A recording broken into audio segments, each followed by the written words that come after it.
Hi, I'm John. I like to go on vacations and leave my coworkers alone because they don't get lonely. Don't worry, John. I got this.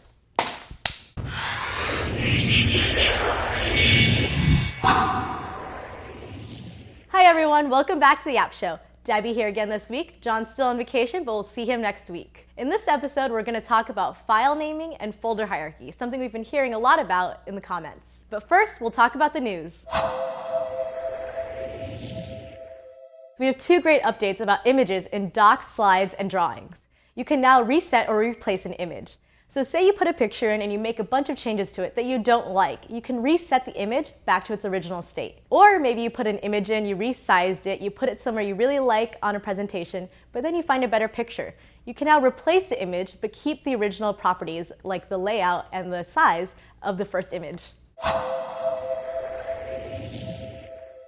So far in our series, we've talked about Drive, and we've been asked to discuss change management for files and folders, specifically file naming, sharing, and folder hierarchy. So when it comes to naming files, you want to think about search. A habit users in Drive often have is they search directly for files instead of navigating through folders. So you want to make sure that you name it so it's easy to find rather than for version control or where it's located. So when you use Drive, you can focus on having fewer files that are better quality. You no longer have to name for version control because you can actually revert back to a previous version in Drive. So for example, if I send Edwin in a file and he makes a bunch of changes and realizes he was missing something from my original file, he can open version history and then revert back to the last version that I worked on.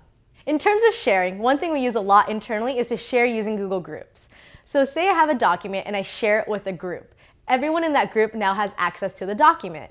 And if I update the group, then that also changes who has access to the document. So if I take somebody away, they no longer have permissions. If I add somebody, they now have permission to the document as well. I can also use the same trick for calendar invites. Say I have a recurring meeting every month and I add a group to the meeting. So if I change the group, who's invited to the meeting also gets changed.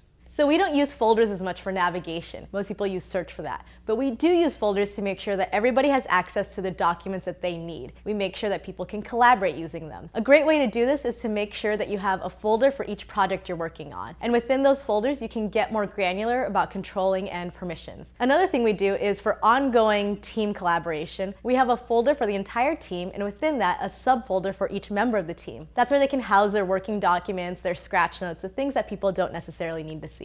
So tell us what you think, your pro tips, and any other questions you have in the comments down below. Thanks for watching. We'll see you next week, and don't forget to subscribe.